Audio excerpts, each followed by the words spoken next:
Assalamualaikum warahmatullahi wabarakatuh, sahabatku, saudaraku. Semangat pagi, semangat pagi, semangat pagi. Iya, subscribe dulu sebelum Anda menontonnya. Oke? Selamat berjumpa kembali sahabatku, saudaraku di channel Entrepreneur College. Hari ini saya masih melanjutkan ngobrol-ngobrol tentang Nahdlatul Ulama, di mana saya kebetulan diberi amanah untuk menjadi Ketua Lembaga Perekonomian NU Jakarta Timur.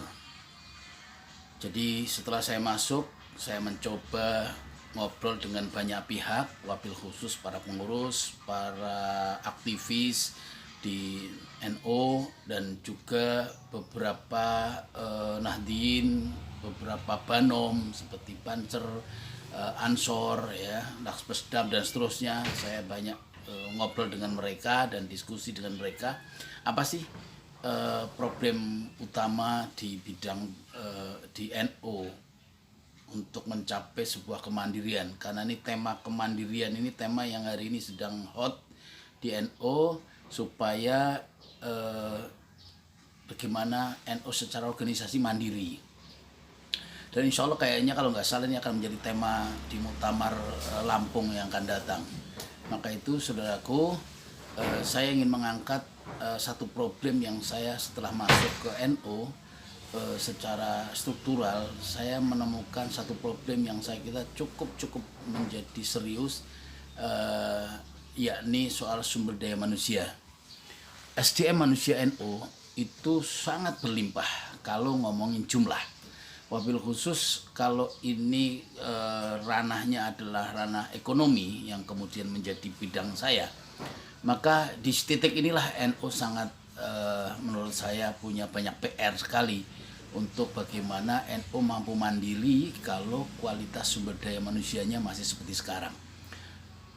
Yang saya maksud kualitas sumber daya manusia NU hari ini sangat perlu serius untuk kita sama pikirkan bersama-sama adalah dalam bidang kewirausahaan.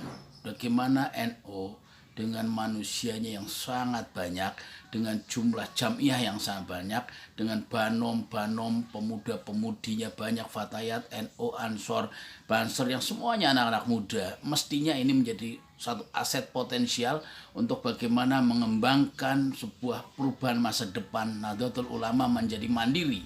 Karena apa? Karena aset sumber daya manusia sangat luar biasa. Tapi harus kita tahu bahwa satu sisi inilah kenyataan yang ada di NU, bahwa basically resource yang ada di NU, sumber daya manusianya adalah kulturnya kultur pesantren, kultur yang sangat religius.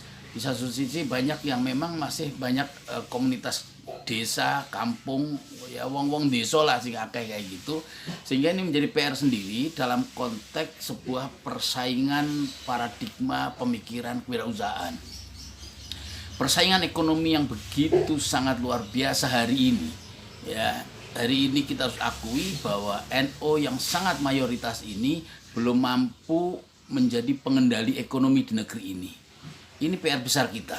Padahal seharusnya jumlah yang sangat besar ini, ya, dengar-dengar sampai 90-an juta warga Nahdien di negeri ini adalah mayoritas di negeri ini dan bisa mengendalikan ekonomi mestinya. Tapi faktanya tidak. Kenapa? Karena sumber daya manusia di Nahdlatul Ulama adalah belum mampu merubah social capital ini menjadi financial capital. Ini tantangan kita. Maka itu saya di LPNU Jakarta Timur mencoba merajut bagaimana social capital ini bisa menjadi financial capital dengan sebuah mekanisme perubahan.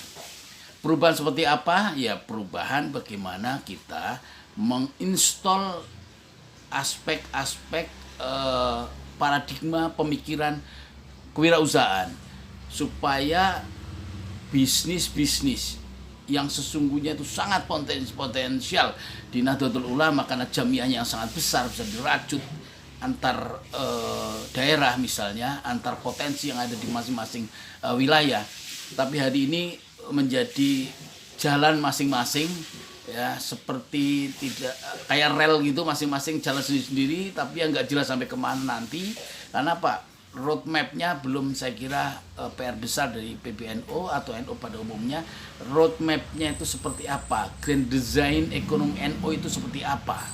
Apakah arus baru ekonomi yang digelorakan oleh Pak Ma'ruf Amin, Profesor Dr. Kiai Haji Ma'ruf Amin yang hari ini menjadi Wapres, ini bisa menjadi terimplementasikan ke bawah seperti apa wujudnya? Ini juga menjadi PR besar kita.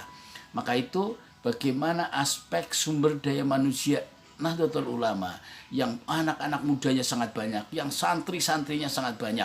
Ini semuanya adalah potensi sumber daya manusia yang sangat luar biasa, social capital yang sangat luar biasa, dan tantangan kita adalah bagaimana merubah ini menjadi financial capital supaya NU mampu mandiri.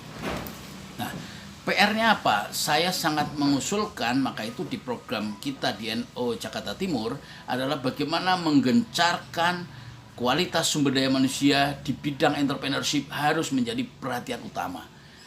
Maka itu program kita adalah setiap bulan sekali kita di LPNU Jakarta Timur membuat pelatihan-pelatihan wirausahaan.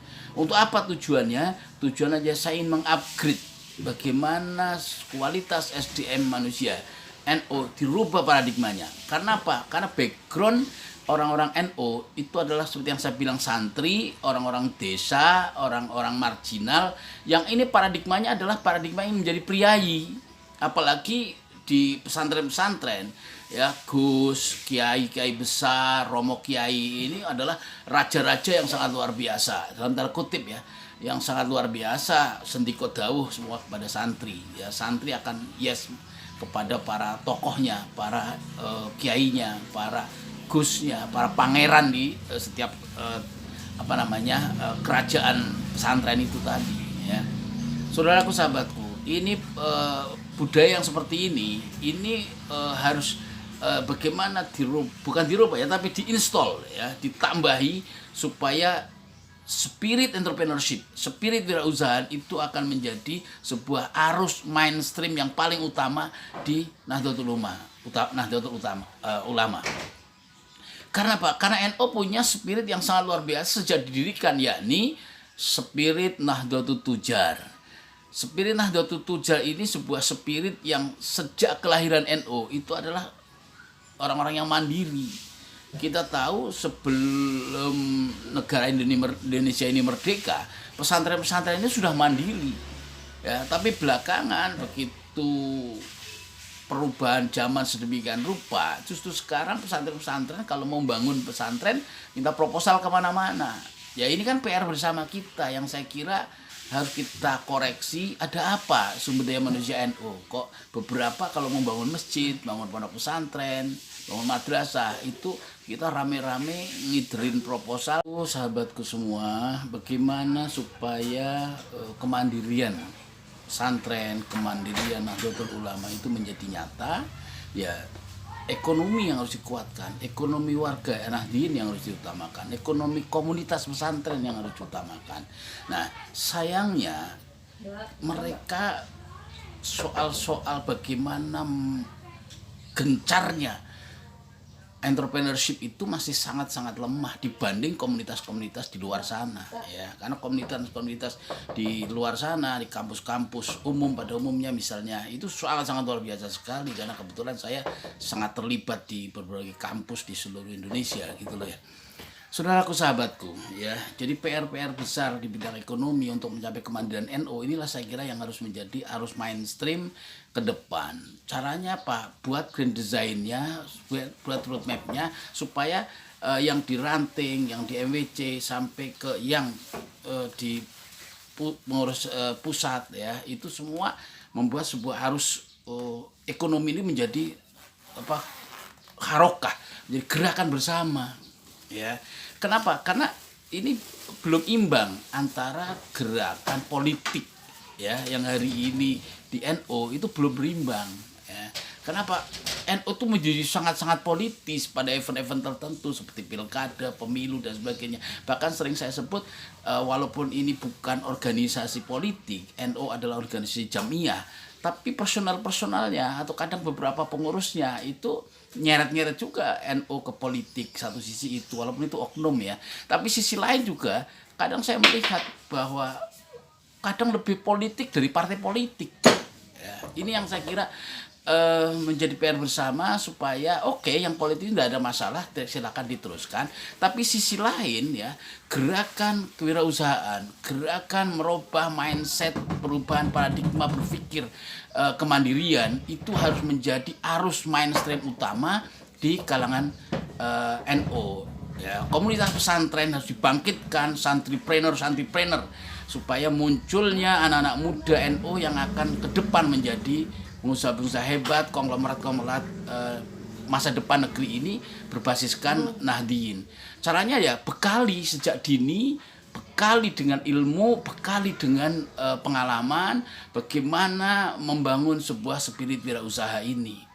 Sahabatku, saudaraku ya, jadi ini saya kira PR bersama kita bersama untuk bagaimana aspek sumber daya manusia ya, khususnya dalam program pengembangan kewirausahaan, pengembangan melahirkan wirausaha-wirausaha baru, melahirkan sebuah ekosistem yang mensupport lahirnya pengusaha-pengusaha baru, itu harus ditumbuhkan oleh semua elemen di Nahdlatul Ulama, baik itu orang-orang yang ada di struktural maupun yang ada di kultural untuk bisa mensupport lahirnya anak-anak muda NU untuk menjadi pengusaha. Situasi kondusivitas tentu nanti akan harus didorong dan tentu ada support dari negara, pemerintah misalnya dengan aspek permodalannya dan sebagainya, itu nanti semua bisa disinergikan dengan semua komponen bangsa yang lain. Sahabatku, saudaraku, mudah-mudahan semua ini bisa menjadi inspirasi kita bersama, mudah-mudahan ini menjadi permenungan kita bersama untuk sama-sama kita mencari solusi bagaimana kita ke depan menciptakan Nahdlatul Ulama yang mandiri, kaum Nahdliyin yang secara ekonomi menjadi lebih sejahtera, tidak termarginalkan terus, tapi kita menjadi arus mainstream utama di negeri ini karena kita mayoritas secara kuantitatif, tapi hari ini belum menjadi pengendali uang, belum menjadi pengendali ekonomi.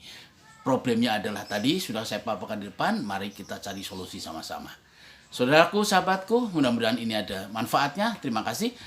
Jangan lupa subscribe supaya channel ini terus kita kembangkan, silaturahmi Anda dan saya terus bisa nyambung terus. Mudah-mudahan kita akan terus bisa mendiskusikan ini antar sesama kita supaya terus bisa menggairahkan, memotivasi semangat kita bersama. Sekali lagi, subscribe dan like, komen Anda untuk bisa perbaikan silaturahmi kita terus up to date. Terima kasih sahabatku, mudah-mudahan ada manfaatnya. Assalamualaikum warahmatullahi wabarakatuh.